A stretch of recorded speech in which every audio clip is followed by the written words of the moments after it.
Hello and welcome back to Let's Play Steambot Chronicles. You remember last time lots of dramatic things happened in the desert with oil and battleships that we've got to go and get a load of lumber for, a civilian army. Marjorie's in charge of lumber but not getting the lumber. But we're not going to do that. We're going to spend 2 weeks grinding fossils so I don't have to look at the museum side quest ever again. Also, here's something that I find interesting that you probably won't. This little spigot of water here is the second place in the game that you can acquire fresh spring water, other than the spring at Honeybee Gardens. Not sure how fresh that particular spring is, as it's draining off of farmland. Just don't go and get that water after manure spreading, I suppose. Anyway, last time I said we'd be doing some commodities trading, so to make myself not a liar, we're gonna punch some sharks. Yeah, this is a good time in the game to do commodities trading, because everything's twice the price, so although you have twice the overheads, you have twice the profit. Which is very nice indeed, very, very nice, especially with shark, which is free! You only have to pay for the fuel that we're going to be wasting coming into this area 4 times to collect the full amount. There's 3 sharks, but we can only get to 2 of them. Aggravatingly. My original plan with this section, with the commodities trading even, was that I would deliver fossils to the museum for all the way from Happy Garland, and then I'd pick up some commodities and trade them in Happy Garland after my return journey. We've added a lot of time to my grinding, and also in Nephroburg you can't buy commodities, you can only sell them. There's nowhere in town that will sell you anything that you can put on a back frame. Very odd. So the SS Juniper Berry, we can enter and come out of it and find that it doesn't make the sharks respawn. Be nice if it did, because it's much faster than going all the way back out. I suppose it's not an actual loading zone, it's just another area within this loaded area. Upstairs there's a separate loading zone, I believe. It's strange how it's set out. Anyway, the best thing about shark, apart from the lovely grindy way you have to collect so many of them, is that we can sell them at night and we can gather them at night. So in a single day you can just keep coming down here, selling them at the Siberian Musk Hotel. Just keep doing it, make a massive round trip without having to sleep, and just grind out for as much money as you want. However, we're at a point of the game where we've got so much money invested in stocks that we can probably make more money just by sleeping, just by making days pass much, much, much, much, much faster. So shark's worth 404, it's usually only worth 202. That gives us a nice fat profit of 3,200 rather than just 1,600. Anyway, this is Sylvia. We can play her at pool now for some reason. She's the last character in the game that we haven't played at pool, that we have access to before we finish the game. There's a feeling that the entire pool side quest wasn't completely fleshed out as much as they had planned to. No matter though, the less pool I have to actually play, the better, even with the break ace trick that I've got down to a fine art at this point. I'm sure you'll believe me when I say that, even though it's lies. Big lies. I got this down though, I can put the power at 25% and win this bit. The essential first step, I can select the correct cue, I can do that. I can get the timing right even. Get ready. Sometimes. What I apparently can't do is get the position right. I would have come back and repeated this. Oh, there, that's the wrong position. I had it in the right position before, now I'm fiddling with the camera for some reason. Don't fiddle with the camera, that just confuses things. Especially when you're relying on the position of the line passing through the bottom of the screen. There we go, neutral position. doesn't seem right. You see, I got the timing right. Didn't get the brake ace though, so the position was wrong. Let's see if we can beat Sylvia anyway. The answer to that question is... no, we can't beat Sylvia. What the hell was that? I don't even. Shoot. Well, King of Pool has been beaten by a lady, so he is no longer King of Pool. We'll become King of Pool again at some point. I think we need to defeat her at Pool before we completely unlock the full tournament mode.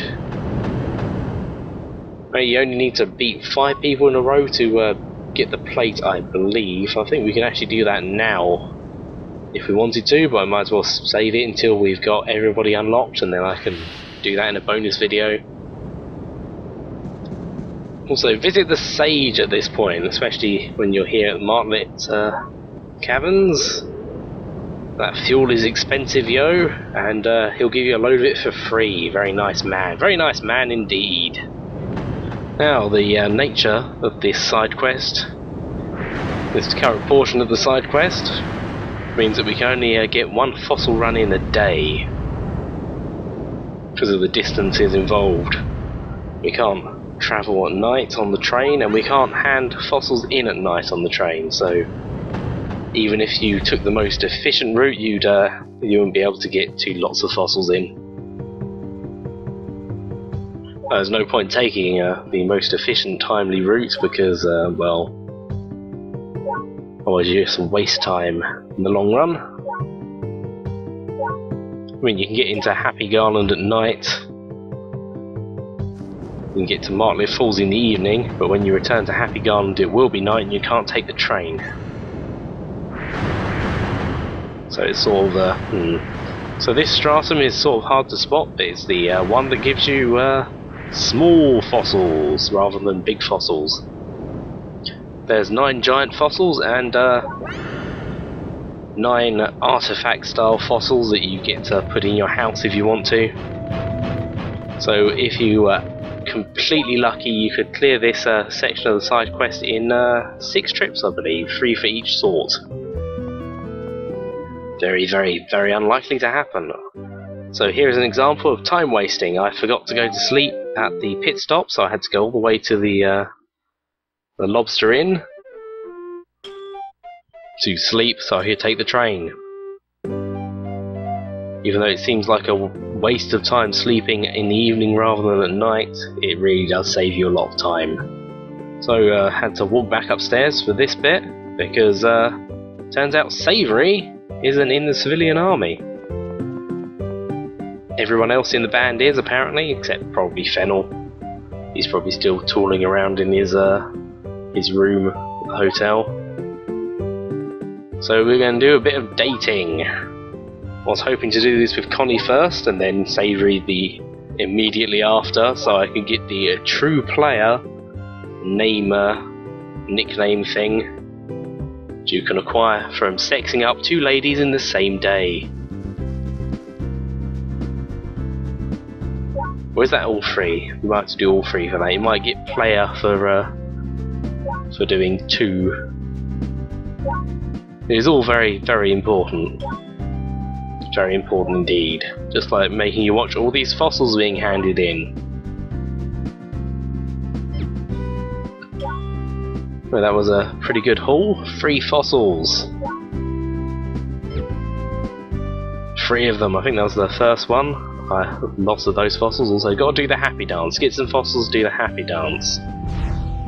Anyway, we've got a date to keep, so instead of taking the train directly back, we're going to visit Vision Ranch for more side quests. This is very, very early into the grinding. Sort of ran out of things to do to keep my mind off the grinding later on, when I wasn't resetting the console. You know, and trying all sorts of things to try and get the random number generator to like me. Also, here we are, the railroad to Mem Village is complete, so let's go and see what's happening with that. Also, I don't have the float, so I cannot boost in the water. Aggravating. Could have equipped it, would have wasted time though. I'm not sure how much time I saved by not equipping it. Whether that's... oh, that doesn't sound good. That really... oh, don't walk on that.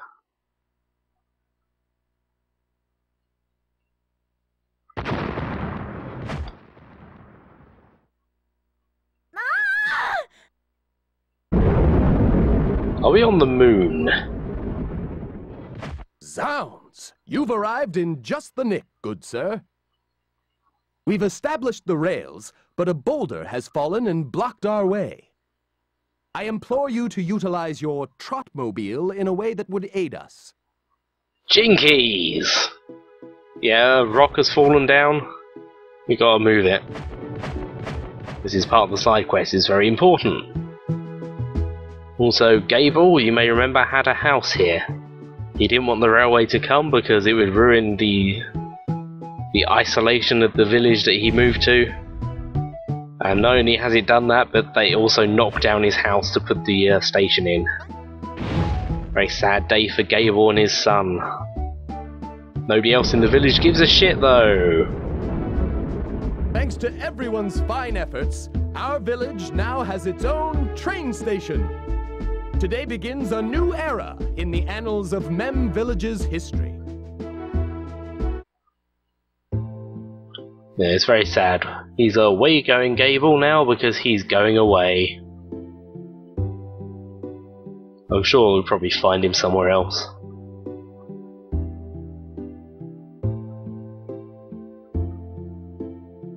No tears should be shed over the man that lived in a shed. Well, actually, most of the people here live in a shed. It's a much bigger and nicer shed, though. Anyway, to finish this section of the side quest, there is more to do here. In Mem Village. We gotta talk to the mayor. We could get out of our trotmobile and do that, but I don't feel like it, so Also, is he walking along the rail line? That probably doesn't seem very safe. We have fully completed the rail system in this country now. We've extended it 2 stations this way. And we've also fixed a problem in a tunnel, so we can use the middle bit. So now we can go all the way from Mem Village. Ooh, plate, lovely. All the way to Mem Village to New Haven. Now, there's more to do here, but we can't do it at the moment because the Globetrotters are currently busy. Let's have Margarita fix us up. I'm not sure if she'll actually start selling parts now that there's a railroad in. Another interesting detail is that before we finished the railway, this village was actually one of the best places for selling commodities. On a purely value basis. On a time basis it was terrible because you had to walk all the way here. Anyway, instead of taking the train, we're going to take the shortcut. I think I mentioned this was here and I walked over here, but I didn't actually show it. Jumping off it, that is. As any player of this game should know by now, the Shrike River and Martlet Falls are fed by Lake Luminoso.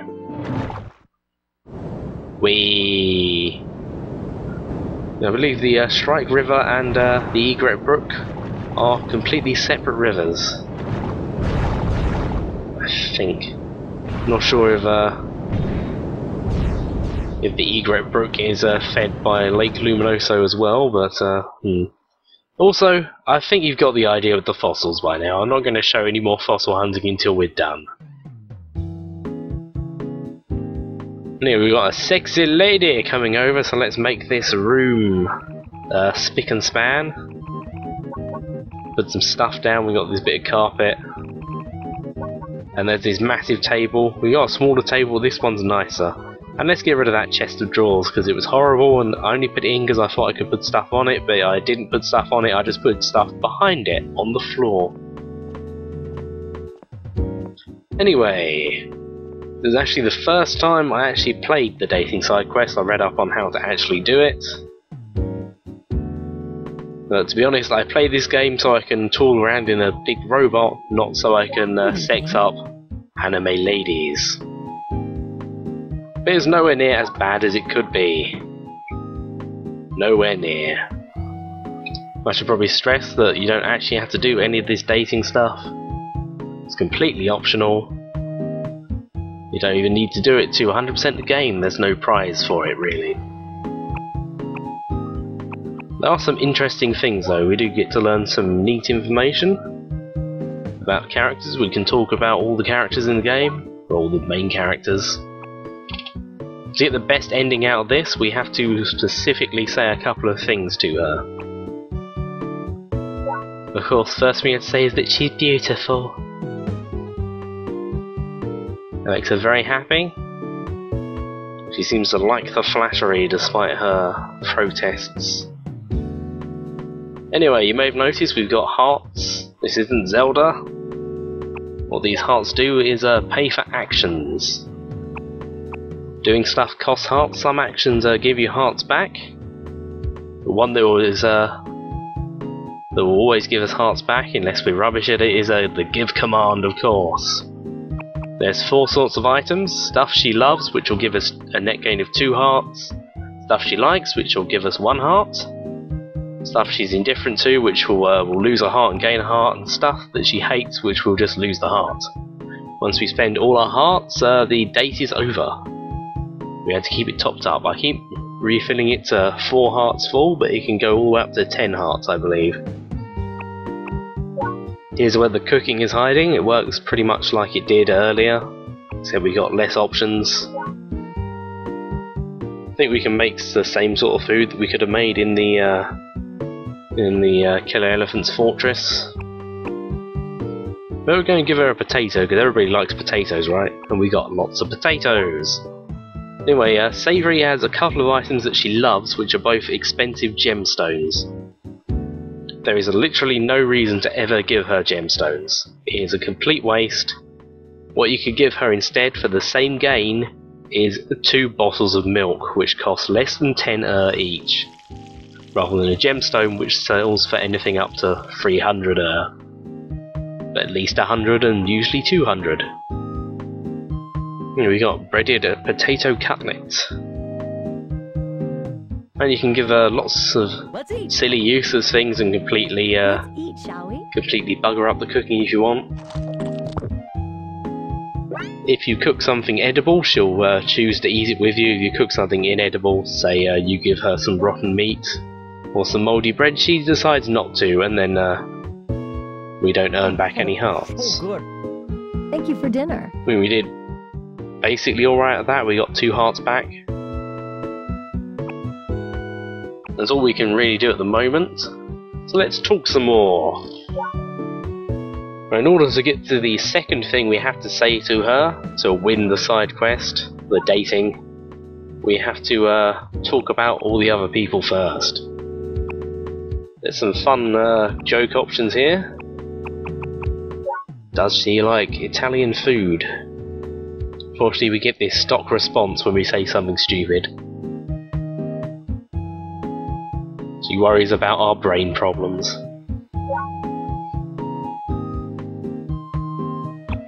Well, here I ask about water passing through fennel to see if there's a different response, but there won't be.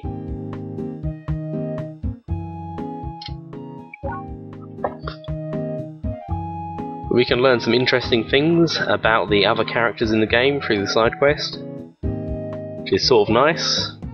I'll speed up all the gift giving for the time being, as we fill her up with milk and donuts. This is how real dating works, right? I'm fairly sure you just shove a load of food into them, and then they like you a lot. That's how it works, right? Basically. Anyway, I forget to talk about marjoram, so I think that... Oh, I've chosen the silly option, so maybe I should ask something more serious.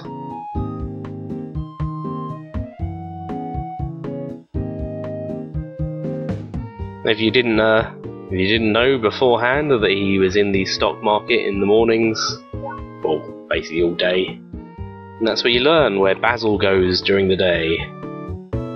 Very hard to miss him though. It's very prominent. Should have chosen a different option here. We just get a basic background on Fennel. I suppose this is a bit of a clue that you can go and do his side quest, even though you were basically forced into doing it earlier in the game.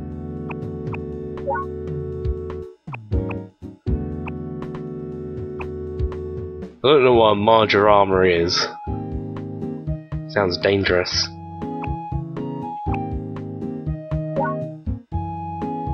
And this is interesting. Not that he likes food, that's fairly obvious because he's a fatty. We get to find where Marjoram actually lives. He lives next door to the Lobster Inn. In a food shop, of course. We learn that he's there in the mornings. This is something I did not know. I had no idea where Marjoram was. I'd never actually gone into that shop in the morning. Maybe we'll see him there later. So interesting that he lives next door to the hotel that he spends his time at whenever he's in town. I don't know why he doesn't just go home and save money on the hotel. But then again, hotels are free in this game, so maybe he doesn't get the option to have a lobster when he's at home. And here we are, we can talk about Connie. This is the second thing we have to say to her to keep her sweet.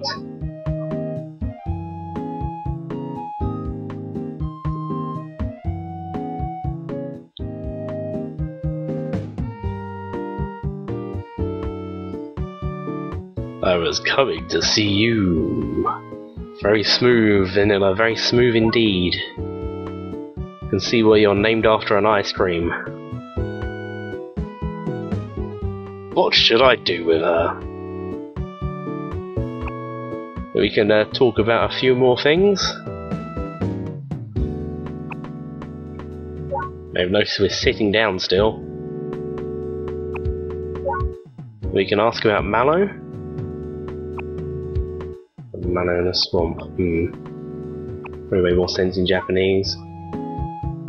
But here's an interesting thing as well. Turns out Savory doesn't really give a shit about Mallow.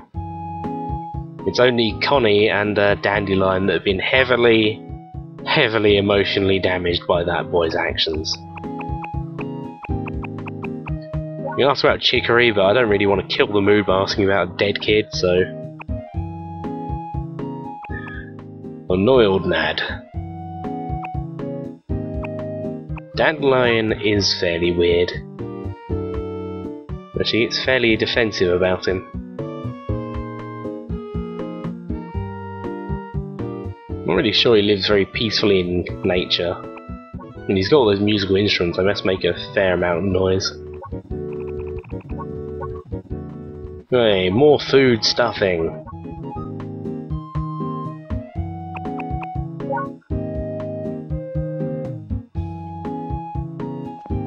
Now we can take her over to the bed.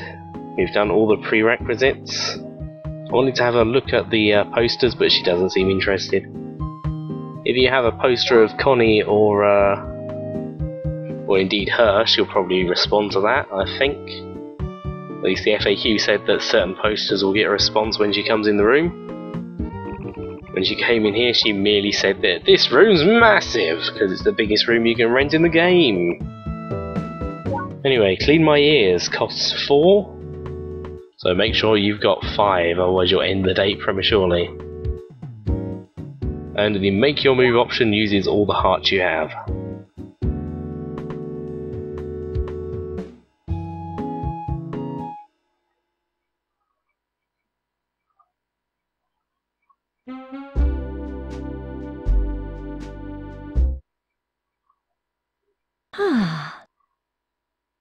Do you like me?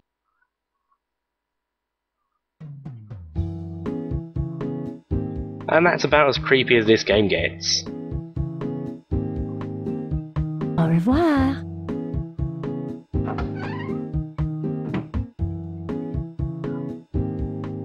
Well, wasn't that interesting? To bed.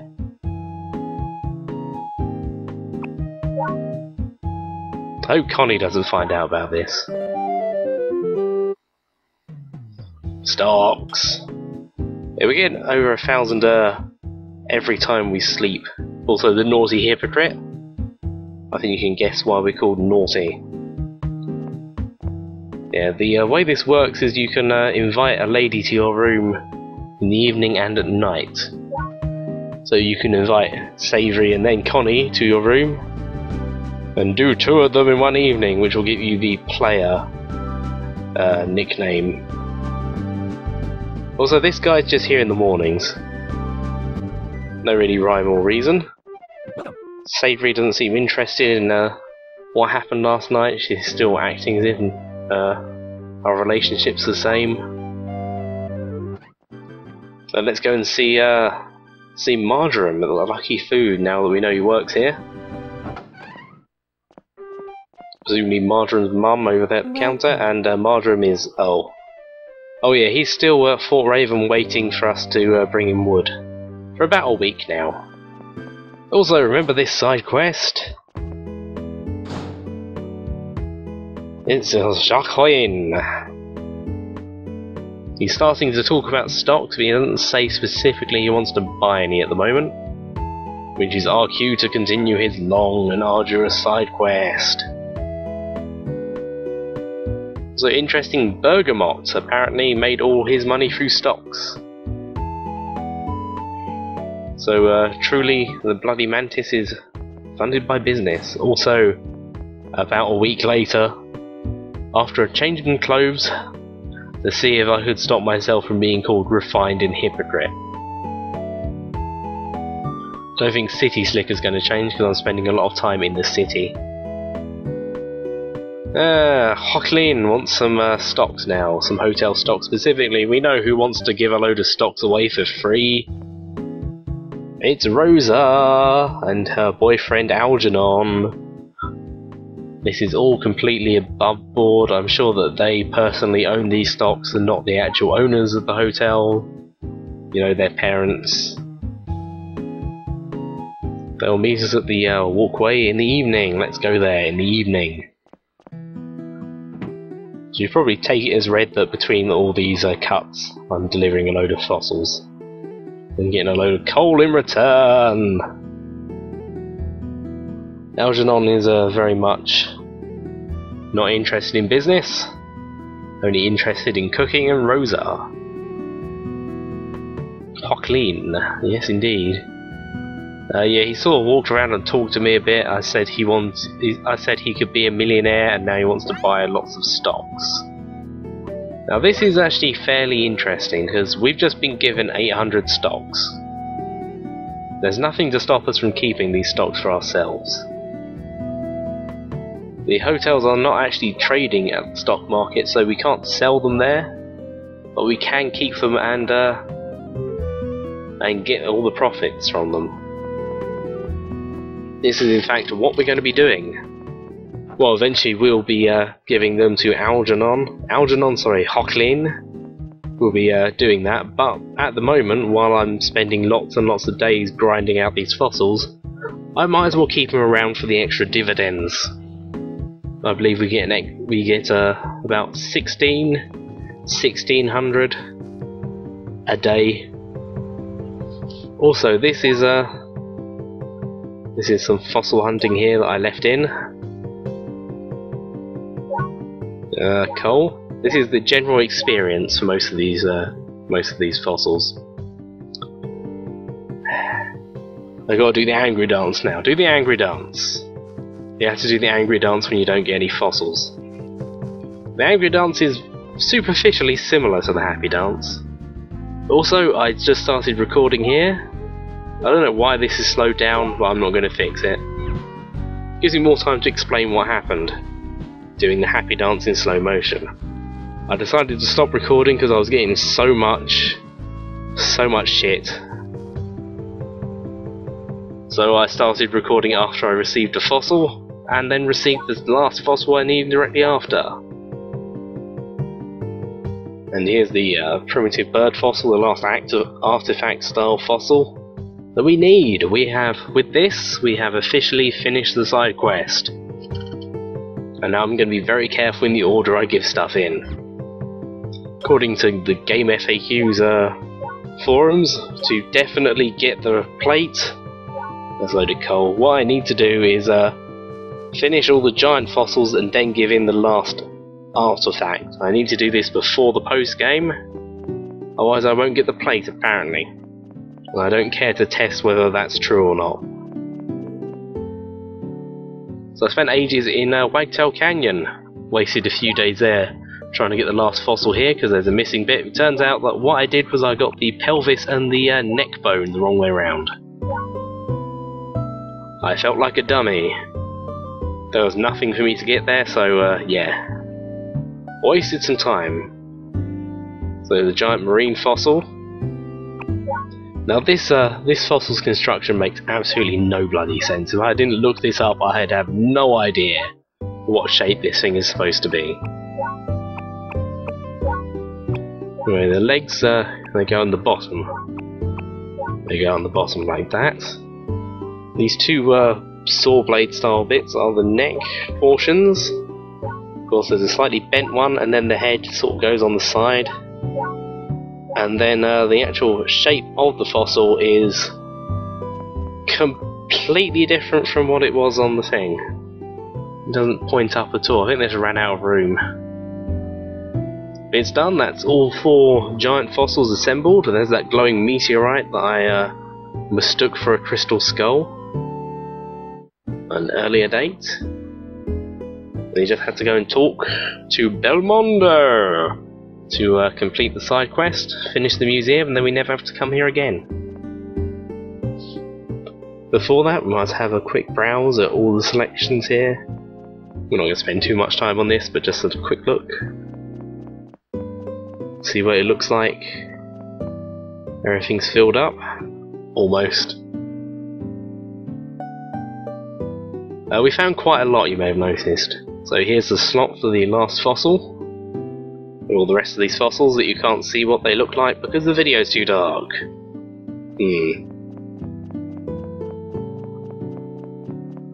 Anyway, it's time to hand it in.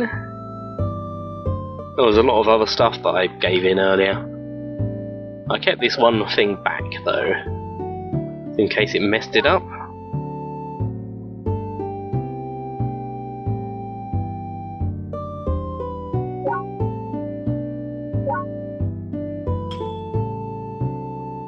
No, nothing. Nothing ever again. And it's done! We shall get the hardest plate to get in the game. Not only because of glitches that stop you from getting it, but because of the sheer amount of grinding and time you have to put into it. You have to fight the random number generator not only in dungeons, but in the fossil hunting grounds.